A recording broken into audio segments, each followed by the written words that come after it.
Good morning, Rachel, and thank you very much for joining me this morning. Morning. Now, Rachel, would you please tell our listeners how you came to be an entrepreneur?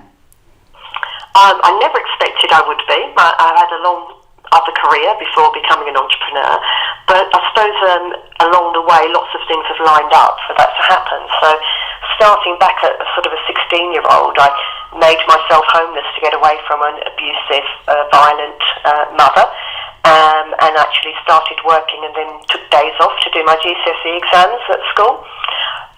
So from there, I just moved on from, basically took any job, learned lots from everything that I did, and moved on at that time about once every 1 or 2 years to just outgrown them and move onwards and upwards, really.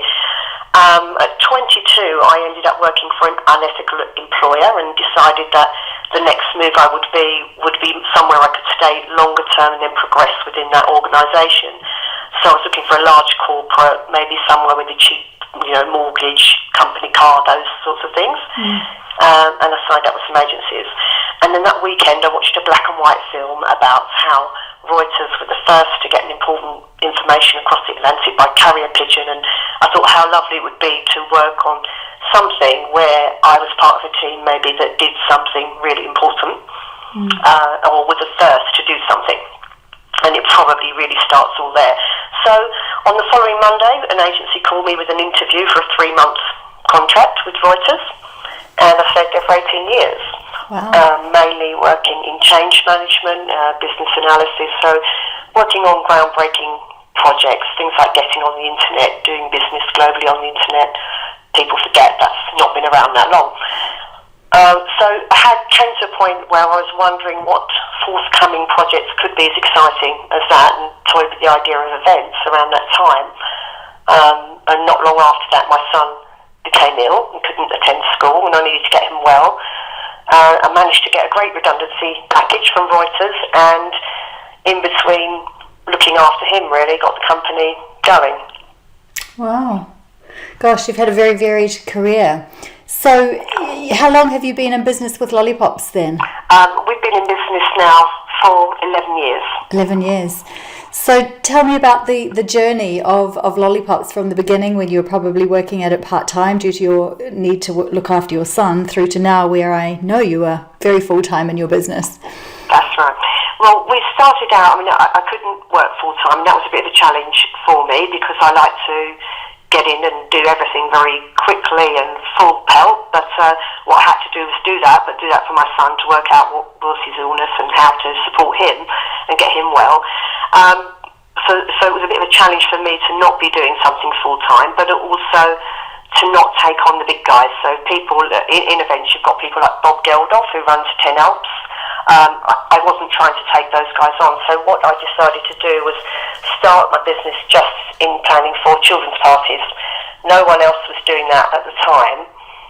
So we started there deliberately, so we were competing with nobody, and we could get a bit of a reputation, and then we could move on to doing all events. So that's the way that we did it. It worked. Well done. So with the business you have, Lollipops, and you do very wide-ranging events now, what were some of the early challenges and fears that you faced in establishing and managing your business? I think those were the main fears, that because I had to do it slowly, I wouldn't be perhaps satisfied with it, I wouldn't be as successful as I wanted to be, but that didn't turn out to be a problem. I managed it. And again, the other fear really was just the competition, and so by starting in children's parties and then growing our reputation and then moving on, we overcame that one as well. Brilliant. So what about marketing and the marketing tools that you're using to continue to grow your business? Because I know it has grown significantly in the last year or so. Yeah, it has. In the past, we relied on advertising, but in recent years, we just found it really hadn't been that effective, and the return on your investment really wasn't worth it. So for the last 18 months or so, we have been, our business strategy really was to collaborate more with other businesses and to work on word-of-mouth referrals. So we use BNI for that, and that's worked really well for us. Helped us not just through word-of-mouth marketing and recommendations, but basically mutual members. We've also found that being visible in the community helps us immensely with our profile, and we do a lot of work in the communities that we live and work in. Amazing. And how do you continue to differentiate yourself and your business from your competition? Well, we really care about the outcome. So we're not an entertainment agency. We don't just book acts. We do put events together. So whether it's a big prize, not a big bride, a bride's big day, or just a 7-year-old's birthday party or a corporate team building, we'll really care that meets the goals that the customer's looking for. The corporate customers, we try and get them to really think about what they want the outcome of their event to be, and most of them will tell us because they had one last year, they haven't one this year, rather than thinking about how they could make that work for their business. So if it's an event to attract customers, we get them really thinking about how many customers are you looking for, what profile of customer, then we can agree with them some measures on us up front, recommend some options for them that will get the desired result, and they can really hold our feet to the fire and say, did we get the outcome that we were looking for, and therefore they can measure the return on their investment, and they really like that. Brilliant. Has branding played a role in the development of your business and your business success? Absolutely. When we started out, we had a really cheesy children's name to go with our children's parties. Along the way, we acquired another company, inherited another name, and then got to the point where we merged all with the Lollipops brand, which is our favourite when we're sticking with it. Our latest logo gets lots of positive comments, so it's actually a mirror ball but with a lollipop on a stick, so it matches the children and the adult events in the one logo. But it's made a big difference. The other two names are not that memorable. Great. And what have been some of the key business lessons that you and your team have learnt along the way in being the leader of an entrepreneurial organisation? Well, for myself, it really is that you can't do everything yourself, and it's really tempting, and you might have to when you start out. As an entrepreneur, you're used to being good at most things, so it's how hard can it be? I'll give that a try. But actually, by getting help from professionals and letting go of it, you can then concentrate on what you are there to do. So you're there to grow and sustain your business for the future, and you don't have to be good at everything. There are lots of other people who are much better than you at those tasks and use them. What else?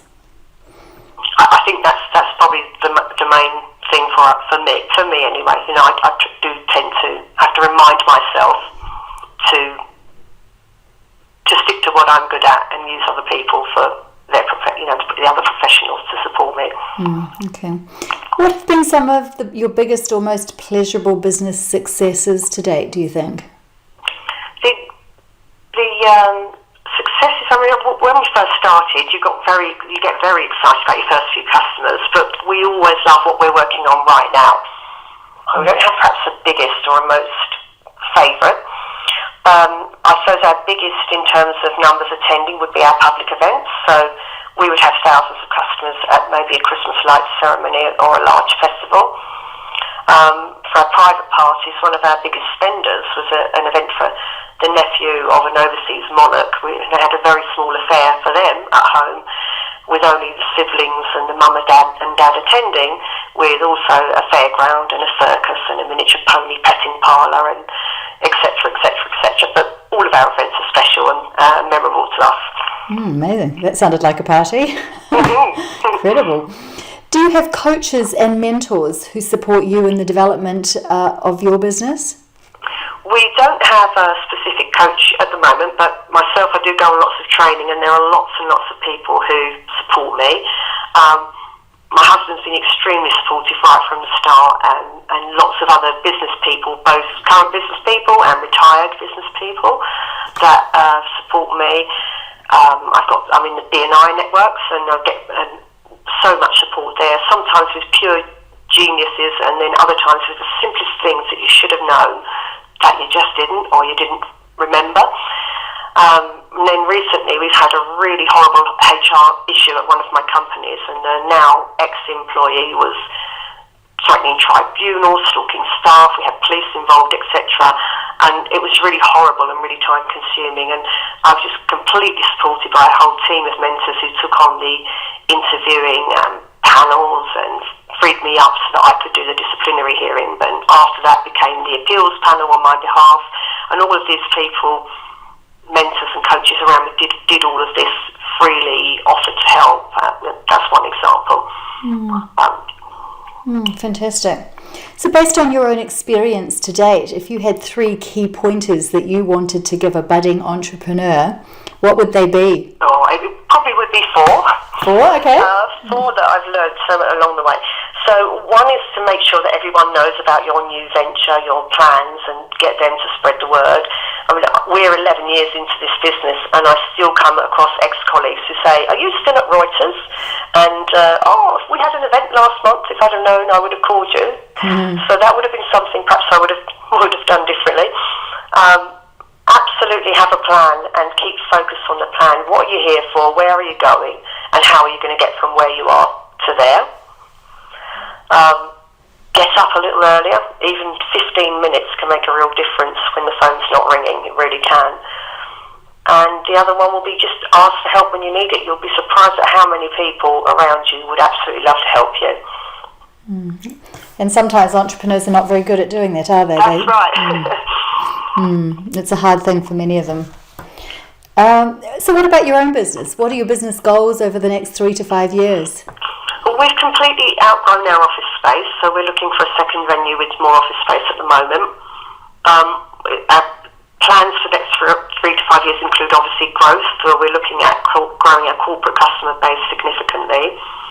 And then we've been doing lots of work recently on events and marketing for areas in need of regeneration, which is very hot in the UK at the moment. We've been quite successful in this area, and we'd like to get more, basically give more help to struggling high streets and put in sustainable events and marketing plans. So we're looking to expand geographically as well. You've got a lot on your plate. It's great fun. So do you think you're living your dream from an entrepreneurial business point of view? Yes, I do, when I have the time. So that would probably be the one thing I'd be looking for, a bit more time. But of course, once you get your dreams move on a bit, and you move on to the next one. Yeah, but you wouldn't have it any other way. That's right. I'd find something to fill the time, I'm sure. Just like me. Crazy women together. That's it. Rachel, thank you so much for talking to me. I know how hard you work, how busy you are, how amazing your events are, because I've seen them, and you're about to do one for me, which is very exciting for us. And I really do thank you for talking to our listeners today, and I'm sure they will take a lot from what you've been saying in terms of your own experience as an entrepreneur. Well, thanks, Adèle. It's been great talking to you. Thank you.